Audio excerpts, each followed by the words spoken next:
Sumpah pocong nggak ada dalam Islam, dan saya sudah bilang ada hukum li'an, saling melaknat, dan sudah saya jelaskan beberapa pertemuan yang lalu masalah ini. Yang menuduh bersumpah 4 kali atas nama Allah kalau yang sedang dia tuduh betul-betul selingkuh atau berzina, suami istri, ya. Kemudian yang kelima, dia meminta murkahnya Allah, laknatnya Allah datang kepada dia kalau dia dusta. Si istri yang tertuduh misalnya atau suami yang tertuduh menjawab juga 4 kali sumpah atas nama Allah kalau pasangannya bohong, dan yang kelima murkahnya Allah akan datang pada dia kalau dia dusta. Itu yang ada. Lalu bagaimana kalau bukan suami istri? Orang menuduh seperti misalnya banyak di kampung-kampung di Indonesia begitu ya. Ada orang nuduh orang lain berzina, tetangga misalnya. Maka untuk memastikan dipakein kain kafan, dibacain surah Yasin. Banyak teman-teman kita muslimin, semoga Allah kasih hidayah di Indonesia ini. Yang penting ada zikirnya, yang penting ada ayat Qur'annya. Mau ada perintah, ada perintah, terserah. Ini gak boleh teman-teman sekalian. Datangkan satu riwayat buat kami kalau memang Nabi SAW pernah ikat sahabat dengan kain kafan lalu dibacain surah Yasin.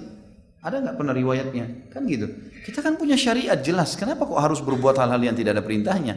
Ini kalau dijelaskan begini, nah ini garis keras nih, ini Wahabi nih, ini Salafi nih, ini begini. Dan ini subhanallah saya sayangkan ya, semoga Allah kasih hidayah. Di Indonesia sekarang ada orang-orang tidak mau menerima fakta kebenaran. Kalau itu benar teman-teman, terima. Jangan kesannya diadu, sekarang di YouTube tuh diadu. Foto ini diangkat, foto saya diangkat, fotonya Ustadz siapa diangkat. Nih, terus ditulis pertama dicuplikan, ini bukan niatnya mau mengadu domba. Terus niatnya apa? Ya akhi, kalau Ustadz A punya pendapat, hormati pendapatnya. Saya pribadi menghadapi pendapat itu, gitu kan? Pada saat dibahas orang tua Rasulullah di surga atau di neraka, baik pendapat Imam Nawawi di neraka, Imam Suyuti mengatakan bukan di neraka. Ini bukan pendapat saya, bukan pendapat Ustadz yang lain. Ini pendapat para ulama besar. Lalu kenapa harus diadu? Kesannya ini ada 2 kelompok Islam. Ini orang-orang yang tidak bertanggung jawab, ini berbahaya. Umat ini terombang-ambing. Padahal niatnya diangkat itu bukan untuk menyalahkan, bukan untuk menyodorkan, mengangkat pendapat, gitu kan?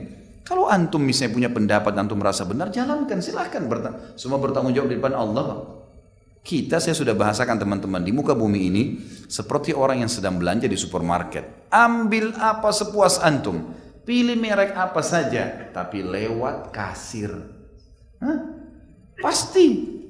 Ucapin kalimat tanggung jawab hari kiamat. Ajarin salah umat tanggung jawab hari kiamat. Kan begitu. Teman-teman yang coba mendakwakan sunnah ini lebih hati-hati saja.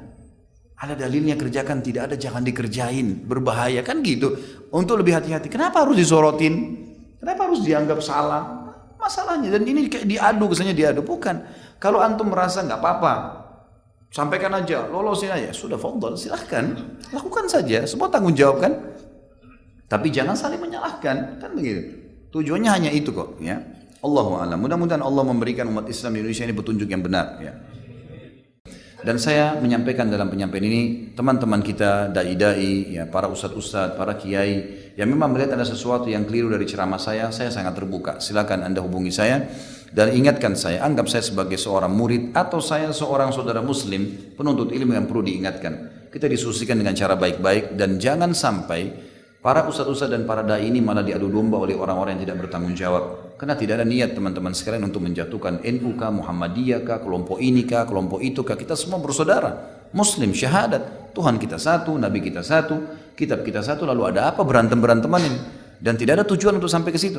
Silakan ikuti ceramah saya semuanya. Kalau ada sesuatu yang salah, fadhal. Silakan saya dihubungin. Insya Allah kalau disusun dengan cara baik, kita akan musyawarahkan dengan cara baik. Mana pendapat yang benar? Apalagi kalau ada pendapat dari 4 imam madhab, ahlan wa sahlan. Kenapa tidak? Dan tolong jangan sampai terpicu dengan orang-orang yang memang dasarnya memecahkan umat ini dan akhirnya dakwah ini terhambat. Allahu a'lam.